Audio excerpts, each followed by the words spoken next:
by one person, but we all know how difficult it is out there to raise money, and when you have an offer like that, when you have a commitment from somebody like that who's prepared to work with you, that's a fantastic starting point for what you hope to achieve. So going forward, from my perspective, what I'd like to say is looking at what this might actually do for us. Far too long now for me, this football club's been running a way that ignores the wishes of its most important components, and that's the people in this room, and that's the people downstairs, that's the people who are walking to the game and who are going to attend the match today.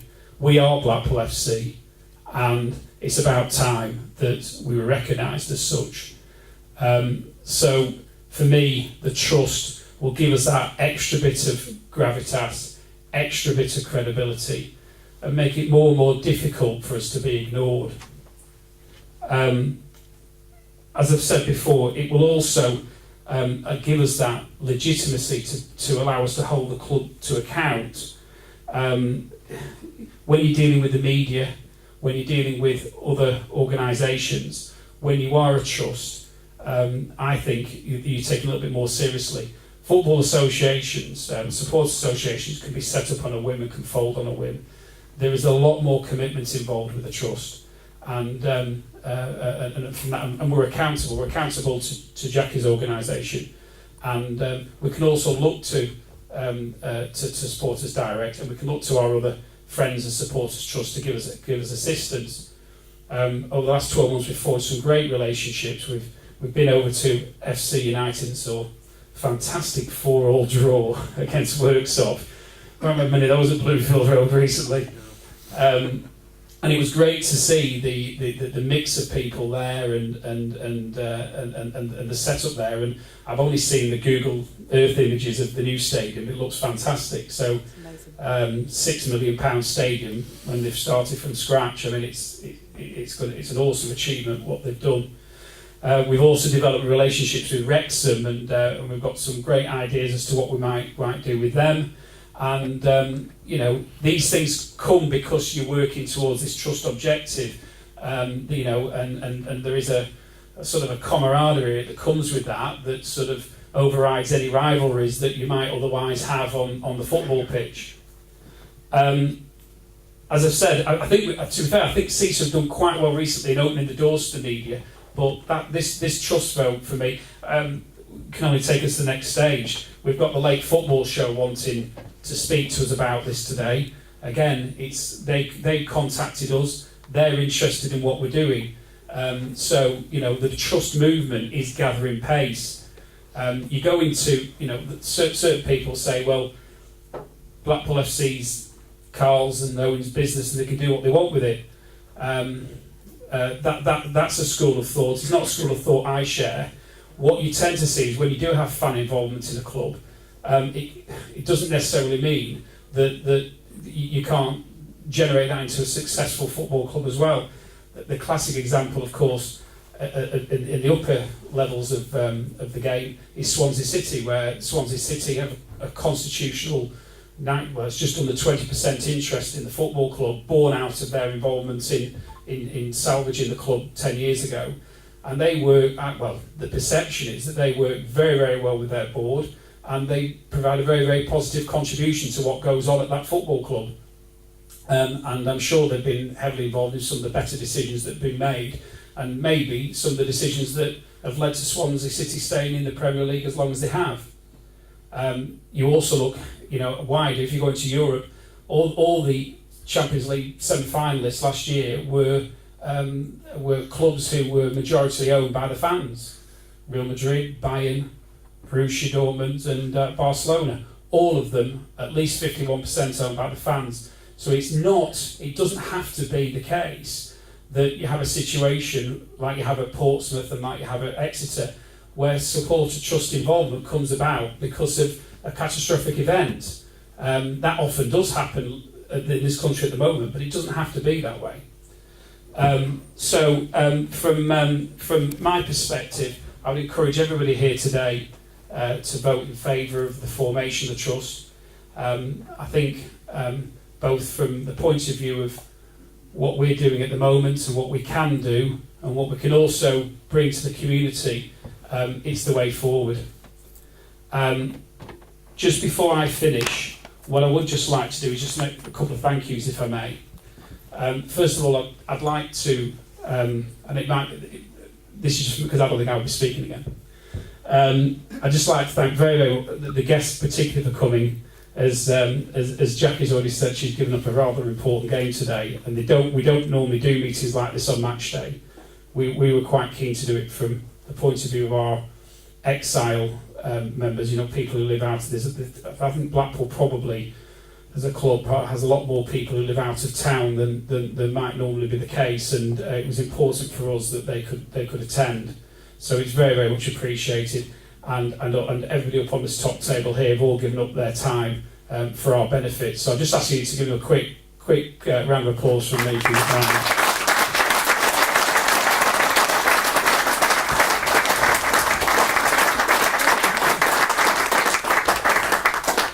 It's also important from my perspective that we do acknowledge there's a lot of work goes on behind the scenes, and there's people from the SISA committee giving up a huge amount of time to put this public meeting together.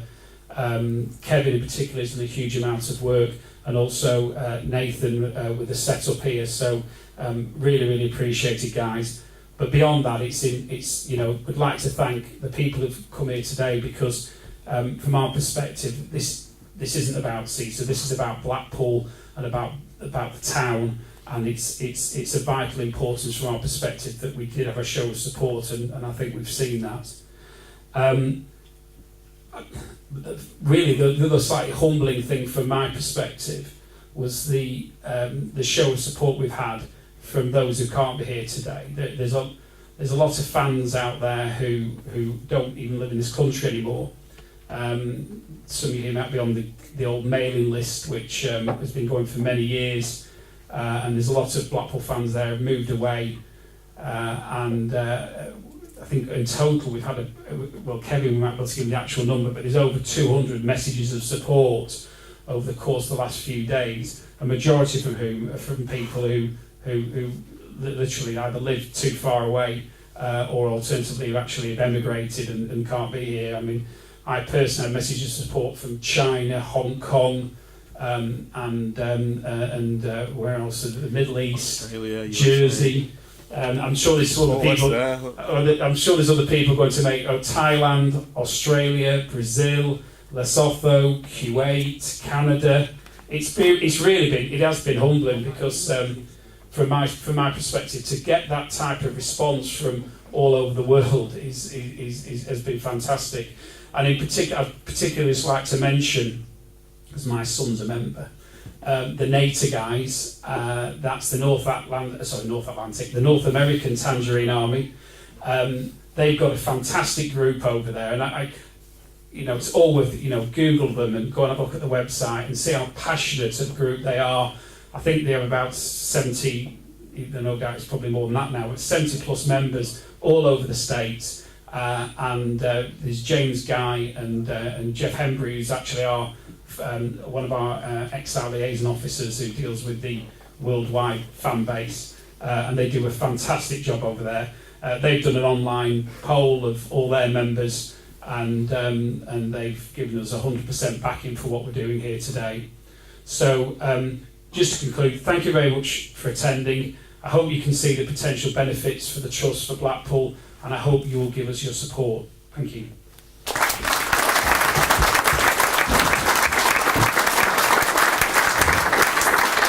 Okay, thanks, Tim. Just to further iterate what Tim said about the exiles, we've had a couple of messages coming in from exiles. This came from Gary Campbell in Kuwait. Gary said, "I'd like to request that my vote be counted for the Supporters Trust. I'm away in the Middle East on business, but believe this is the most important event that has to be truly supported by all genuine Blackpool fans that hold the club dear to them." And also we have coming in from William Tagg in the US. I'd like to register my message and belief of the Supporters Trust movement. As a devoted member of the Tangerine Army, it saddens me to see the lack of investment on part of the club, as I feel they are throwing away the future for generations of supporters to come.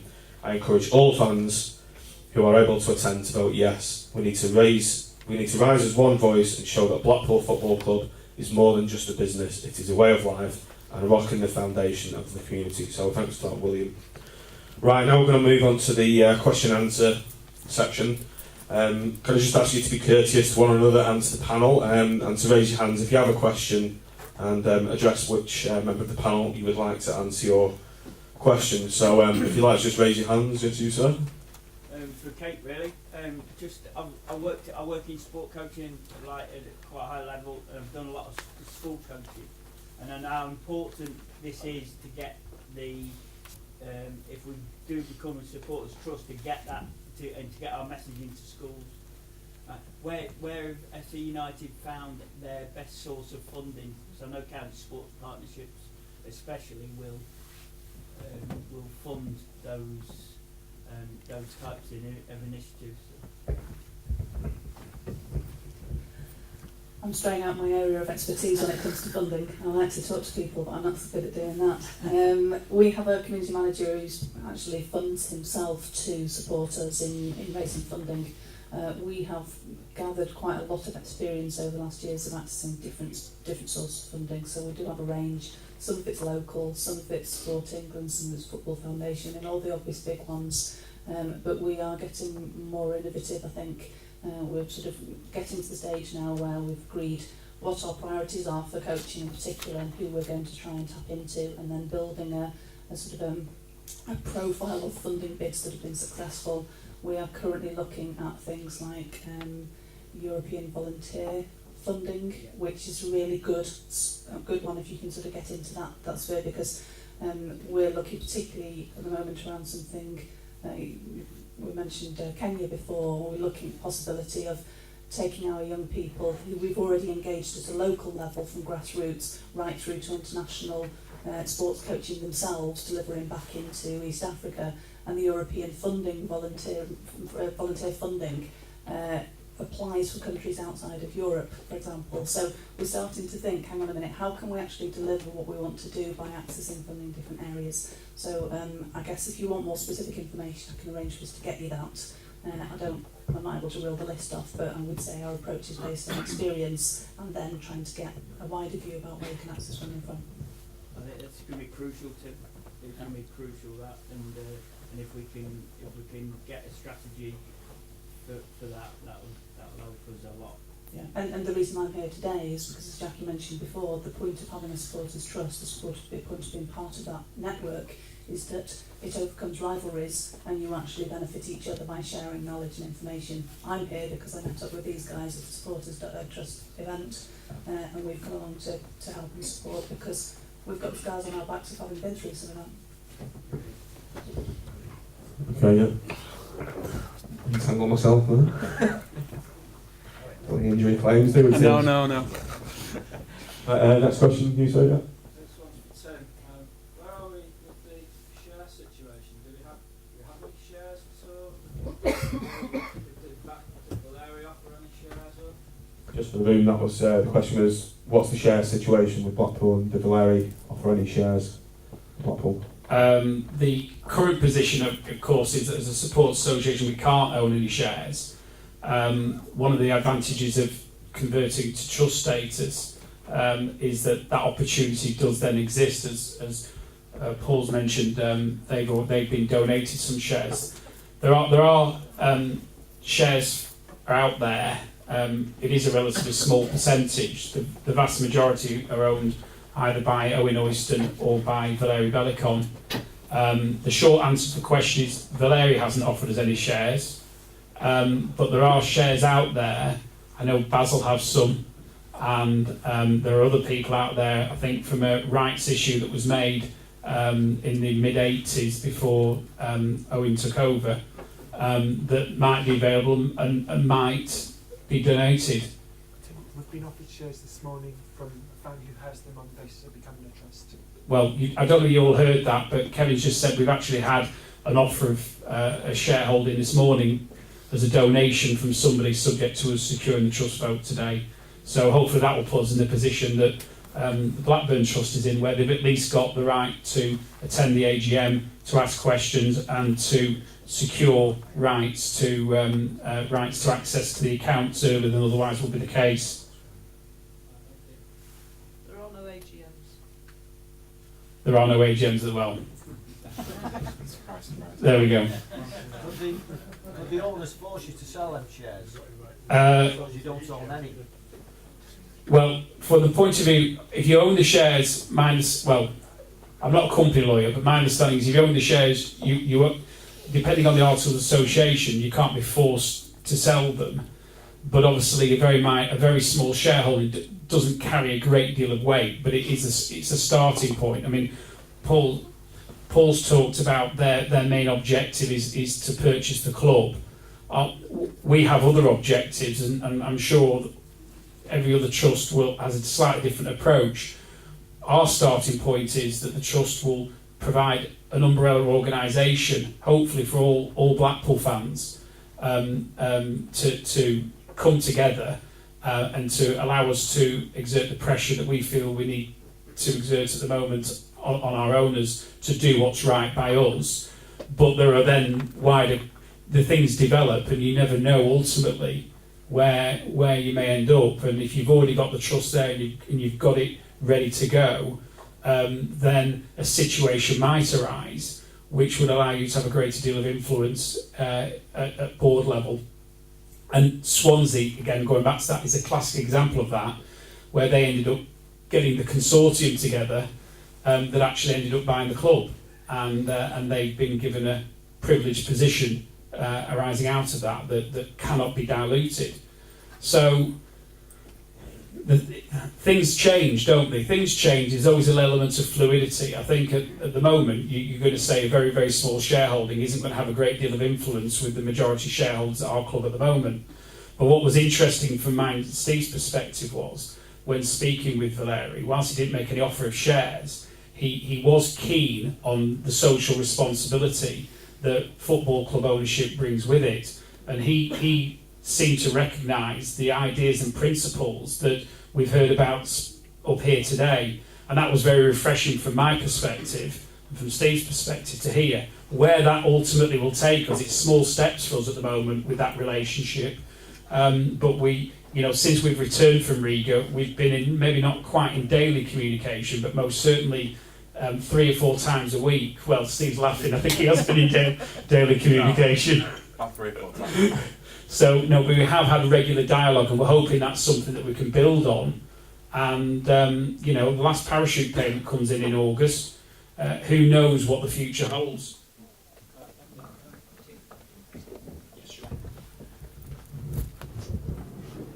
Just to help on that a little bit, just the way that we got our shares is that at Companies House, every shareholder in a company is registered. So we were able to access details of the names and addresses of all the shareholders in Blackburn Rovers. And what we actually did as a trust, once formed, was we wrote to all the shareholders, explained what we were trying to do, and that's how we got our donation of 10 shares. Which we felt was an absolutely fantastic gesture from the supporter, and very, very important to us as a trust to be able to say we own a tiny little bit of the club. And just one other thing I wanted to mention, I forgot to say before. One of the major activities of Blackburn Rovers Trust is we put in place a full business plan to buy the club if we get the opportunity.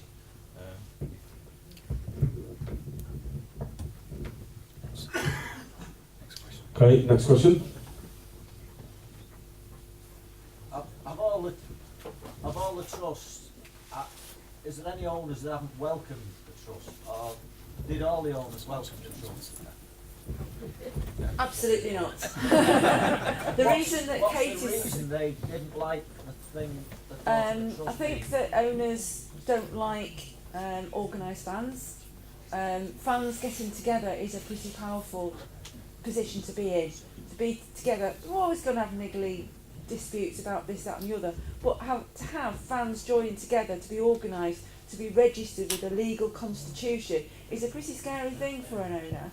And I think probably, I wouldn't like to say what percentage of owners welcome a supporters trust and what percentage don't, But one of the reasons Kate's sitting here is because the owner of the buyers of Manchester United did not want to have the fans having any influence in their club. They bought the club, they came along, they financed the acquisition of the club by putting the club into debt, by borrowing on the club. Very, very clever way of dealing with it, very, very legal way of doing it, but not a very particularly nice way for the fans. So a lot of Manchester United fans didn't want that. That is just absolutely not what they wanted to do. No dialogue at all with Manchester United. There is a supporters trust at Manchester United as well, called MUST, and they have no relationship whatsoever with the football club. They've bought a property along, I think it's called Sir Busby Way now, changes its name, and they actually have a stand there every home match. People can go and talk to them. They still support Manchester United, but they are looking at eventually the Glazers selling, and they want to buy. Huge ambition, but they're doing it in a very, very slow way. And I think that a lot of football clubs, I think Supporters Direct have now been around since 2000. We were set up by the Football Task Force in 1997. We came into being, and we had a target of 50 supporters trusts, and we were very new area. People didn't really understand what we were doing, and we kind of got dismissed, and this is not really what we're going to do. But now we are sort of like the, I don't know, 4th or 5th emergency service. If we've got a club that are in trouble, they pick up the phone and ring us. We've had some contact this week from Barrow, the fans at Barrow FC, because there's a potential takeover there. It's a members club at Barrow, and there's a guy in America who's a former Barrovian, and he said, I'll buy the club, and they don't know what to do. So the phone does up and said, well, what do you think about this deal? And that just typifies what happens around the country. If a club gets into difficulty, the fans phone us up and say, what can we do to help? We want to find out a bit more about the Supporters Trust thing. We want to find out a bit more about this ownership thing. And so it is a bit of a mixed bag. But I think as more owners are understanding what we do, what Supporters Direct is and what Supporters Trusts are, they can see the benefits of working with the fans. So I think it's a very, very slow moving tide, but it is probably moving, and people have heard of us, so it does make a difference. I can't guarantee that there's anything. I know that in the past there has been a meeting between a colleague of mine and Carl Oyston, but that didn't come to any conclusion about setting up a supporters trust. I have read on the website there's one or two trusts having problems. Is that within themselves or is it with clubs? Is it Portsmouth, for instance? I think when you've got a bunch of people together in a room, you're going to get some difference of opinions. I think that's the nature of people. And when I was in the Girl Guides, we used to have differences of opinions. But I think you get a bunch of people, that's going to happen.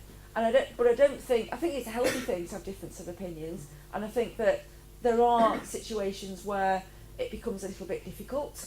But there are ways to go through that. And that's why I have this 23-page set of rules. There are 5 side policies to deal with situations. You get a problem, you find an answer to it somewhere in the documentation that we've got. And if we can't, then there are procedures to go through that. So there are ways of sorting problems out, as there are in any organisation. If any trust was failing in its funding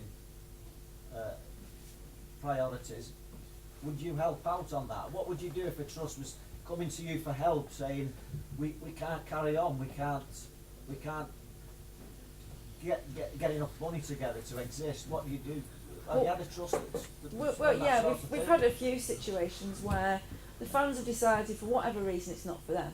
And I'll give you Wolves as an example. At Wolves, the fans prefer. There was an official supporters club, and Jez Moxey's quite keen to talk to them. They got the #1 fan coach to away matches, and I went to several. We tried very, very hard. We tried to do things at Wolves. This is way back about 10 years or so ago. I've been with Supporters Direct for 11 years now. So I've seen most scenarios. I've spoken to probably every member Supporters Trust that we've got. And sometimes the fans just don't want it. They don't want it. They had a meeting like this to set up a trust at Wolves. There's about 25 people turned up, and I think that's kind of an indication that it isn't quite right for them. So they were going for about 4 years or so, and at some AGMs there was me, the chairman, the secretary. I thought, it's not working. And what happens is that the society is deregistered with the Financial Conduct Authority. Now, about a year ago, we had lots of Wolves fans knocking on our door saying, we want a supporters trust, help us, help us, help us. We want one. Well, we've already done it. We've given you the opportunity. You have set one up. What we can't do is set another one up. But if you want to go away and set one up for yourselves, then, you know, come back to us in the future if you've done it for yourselves. But we give a lot of help. We do the training, we do the regional meetings, we've got the networking, we've got the national conference, the supporters summit. We'll do everything we can to help. But at the end of the day, if the fans don't want it, they don't want it. Okay, thank you. Any more questions?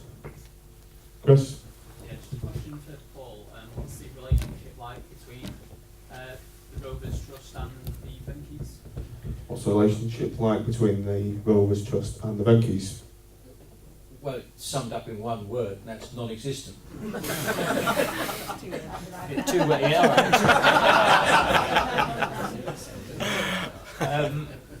our situation in relation to the Venkies and to the club, well, they're two different situations.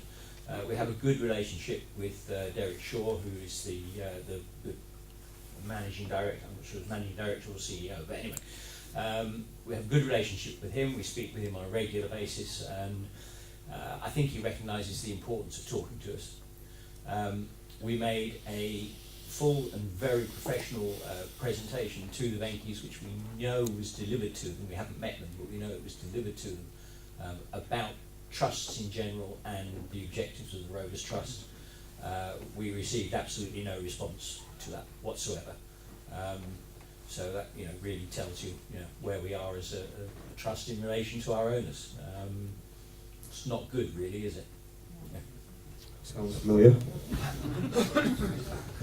Don't expect anything different. Yeah, any more questions? Yeah. Kev? Paul, yeah, I want to ask Paul, how did Blackburn go about raising £3 million in terms of pledges? So Paul, how did Blackburn go about raising £3 million in money? Pledges. Well, the structure of our trust is a little different from the majority, but I won't go into that, Jackie, because it's a bit complicated, isn't it? But there was a group of fans who wanted to try to buy the club, and they formed an association, and then what happened was that association and the fledgling trust merged, and basically, we put out a public appeal to fans to help raise money to purchase the club. It was as simple as that. And you can pledge to buy a share holding with a minimum of £1,000. That's the minimum that we ask people to pledge. And we have pledges ranging between £1,000 and £100,000. What kind of price would you put on the purchase of Blackburn Rovers? We suspect that what the owners want is their money back. So that could be, they purchased the club for I think 22 million and took on £23 million worth of debt at the time. So we suspect that they will want £45 million. Whether the club is worth £45 million is a subject we could debate all night, you know. But we think that's what they will want. We can't do that on our own. You know, we need a consortium of some sort to come through of local business people with access to real money, you know, large sums of money. But we think the £3 million that we have pledged should, you know, stand us in good stead to have a voice. I think ours was a quid, wasn't it? Yeah. You're right there. The other thing about somebody, you were asking about money, you know, and how is it, what if the trust isn't viable financially and so on. The way that we raise money is obviously we get money from our members, which is £10 a year subscription. But the major way actually that our trust raises money is through an annual sportsman's dinner, which is a very, very profitable exercise for the trust and raises an awful lot of money for running it on a regular basis. We try very hard to run the trust out of that money rather than out of the members' subscriptions. Does the club let you have the dinner at the ground. We did have one at the ground, yes. We're not sure they actually knew who we were when we booked it. That's how we do it. Dave Smith. I think just while we're on the sort of theme of fundraising and ideas, and back to some of the innovation stuff I mentioned before, there are lots and lots of different ways that as a trust or as a group of funds you can raise. The more imaginative, the better. Some of our fundraising ideas have been wacky and off the wall. One of our current really successful ones, and again it's with a community focus, is we asked fans to bring windfall apples and pears in the autumn, and we put them into a community scheme to actually produce cider. We then got the fans to name the cider, and we're now selling it, and everything that we raise over and above the cost of producing the cider goes straight back into fundraising. It's been a massive success, as you can imagine. As a cider drinker, I've got lots of things. But I would just encourage you to look at imaginative ways to raise money, to get people involved, to take those suggestions from your members, from your fans, to tap into the skills that you've got, because the Sportsman's Dinner is great and can be a big success, but the more different ways you've got of raising money, crowdfunding, community shares, we've raised the money for our ground through community shares largely. There are lots of different ways and lots of experience, so tap into the support and the networks that are there to help you with those ideas. Can I just add on the community shares issue, is that uniquely as a community benefit society, community shares can be offered to raise significant financing for, you know, a large capital project. So if you're going to own a project, or perhaps a ground, or perhaps a club, 100%, then that is a way of raising, you know, large amounts of money. That's how Portsmouth fans raise the money to buy Portsmouth FC. It's how Wrexham fans raise the money to buy Wrexham FC. And it's how FC United fans have raised money to build their stadium. And I'm working with I can't actually breach any confidentiality, but I'm working with the Supporters Trust, a long-established Supporters Trust at the moment, who are looking at buying the ground. They don't own the club. The club's in private ownership, although the major shareholders are quite interested in the trust. But the ground is owned by somebody else, somebody totally different, and they're looking at possibly raising community shares to buy the ground. Of all your trusts, which club has the best marriage? Have you got a club that's really working well and both embrace each other? We have a lot of very, very good relationships. Swansea's been mentioned already. And strangely, Cardiff actually, they've had a meeting with Walter Town recently to express why they want to go back to blue, why red is not the colour for the Bluebirds. Arsenal, they have a very good relationship at Arsenal between the Supporters Trust and the football club. Probably it's a good relationship, but not as good at Spurs. We have a lot of very good relationships. I was at Rochdale yesterday, and I was meeting. They have two supporters groups there. There's the Rochdale Hornets Rugby League, is owned 100% by the fans, and they are constituted using our rules. And also the football club. There is a Supporters Trust for the football fans, and they have an excellent relationship with the football club. And there's a lot of very good relationships. I think Shrewsbury, they have a good relationship. Out of 190, probably, I don't know, 120 probably have a good relationship. I mean, it is all very, very different, and that each situation is totally unique, really. Yeah, Paul's got to leave, but thank you very much, Paul, for coming. I don't think your result today can affect us in any way, so good luck. Thank you very much, and good luck. Have a good game today. Are there any more questions before we move to the vote? Can Excel vote today, or do you have to be here? My understanding, perhaps Jackie can elaborate, is that you have to be here to vote, but what you'll have seen around the room, as well as what we've mentioned, what John's mentioned, you'll see various print-offs of expressions of support from people who couldn't be here. So we have tried to be as inclusive as possible. The problem we have is that because this is a public meeting and there is no organisation to be a member of at the moment, we can't verify the identity of people who aren't here. So if, for instance, it was a SISA meeting, then we've got certain information that we could then say, well, we know they're a member and we can allocate them a vote. And in future, I think once the trust is up and running and formed, we will be able to look at exiles being able to participate remotely. And we will be looking at hopefully some innovative IT solutions that might mean that we can we can include them even so they can participate over the internet. But today, unfortunately, it has to be done on the basis of those who are physically present. But we've had, as I've said before, we've had overwhelming support from people who can't be here. 250 or so messages of support, and that those messages won't be lost. Which one are you looking at there? I'm just saying they're all around. Oh no, I've said they're all. And take the time out to just read a couple of them if you get the opportunity, because it is quite inspiring stuff, and it does show that there's a real groundswell of support for what hopefully we can achieve if this vote goes through. Is there anything else before we move forward? Oh, there's a couple at the back, Neil. We're going to put that out. We don't think it's for us to decide. So one of the first tasks of the working party will be to organise some form of poll or vote as regards what the name should be.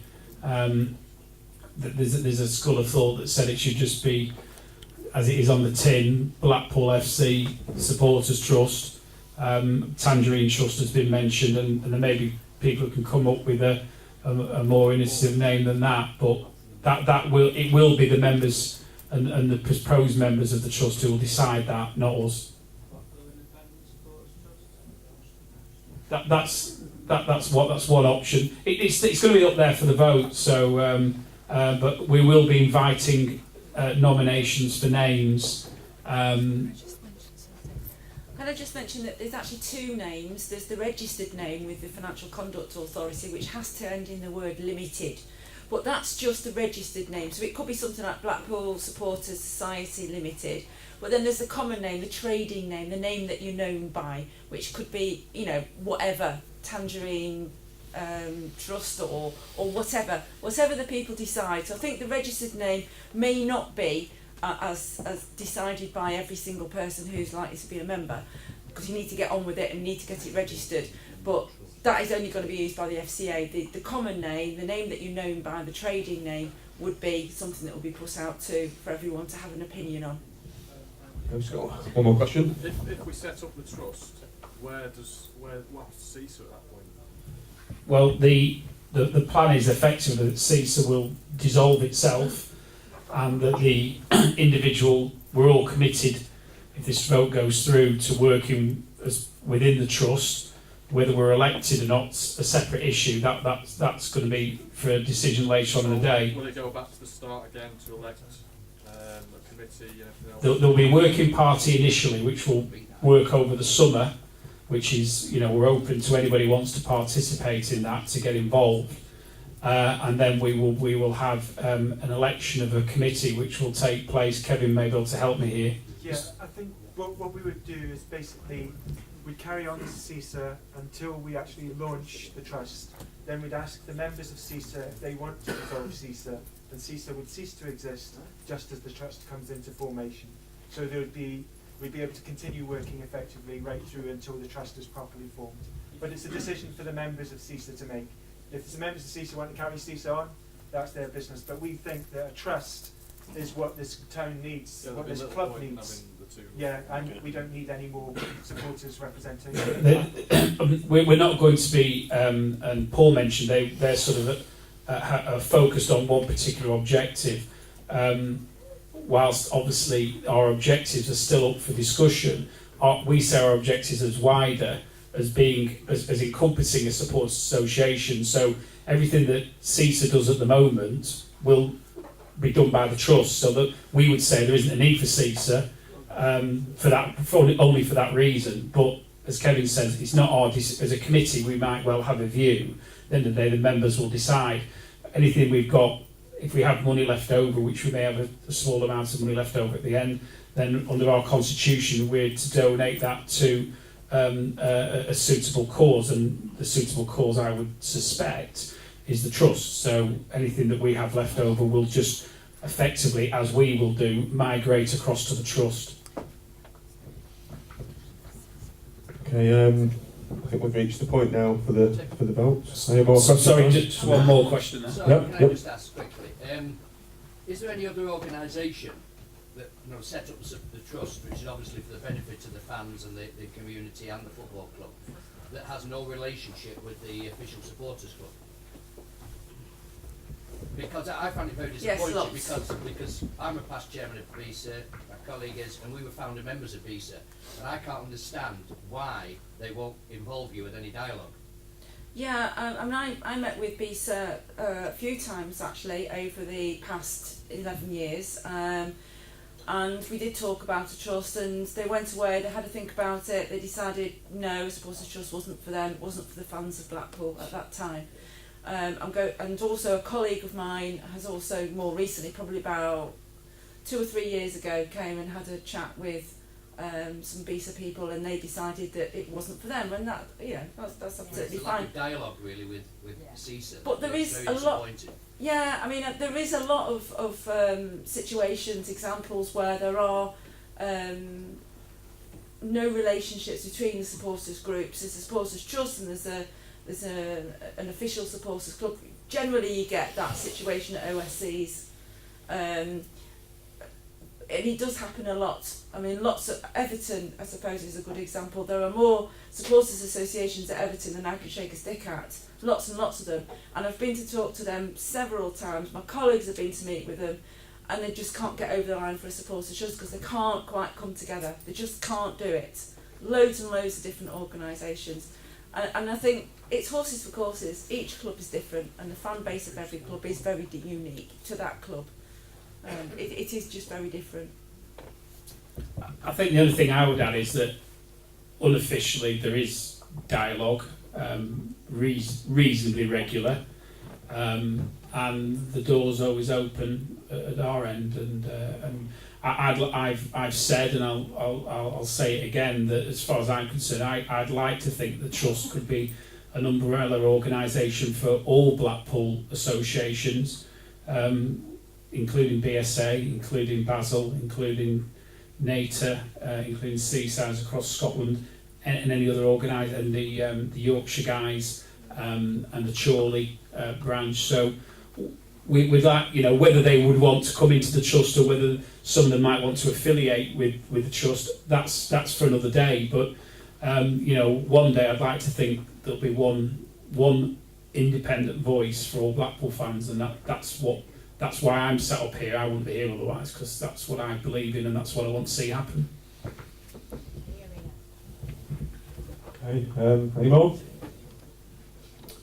Right, we'll move on to the vote. It's nearly half past, and that's the time we want to do the vote. So, show of hands, basically. Yes, no, or abstain are your options. So, do you, the people of Blackpool, want a supporters trust to be formed for Blackpool Football Club? Show of hands, please. Is anyone going to count this? I think, Kevin, you mentioned that. One more. It's a unanimous, I think. We've clicked everybody as they've come in, so I believe, do we actually know the number of people in the room? Yeah. I might just make this easier. Is anyone saying no? Yeah. Raise your hand. Are there any no's? There, you get your hand down. What do you mean? Yeah, give me one more. So there's no no's. Raise your hands for an abstain. So it's a unanimous yes. So round of applause, I think, for everybody there.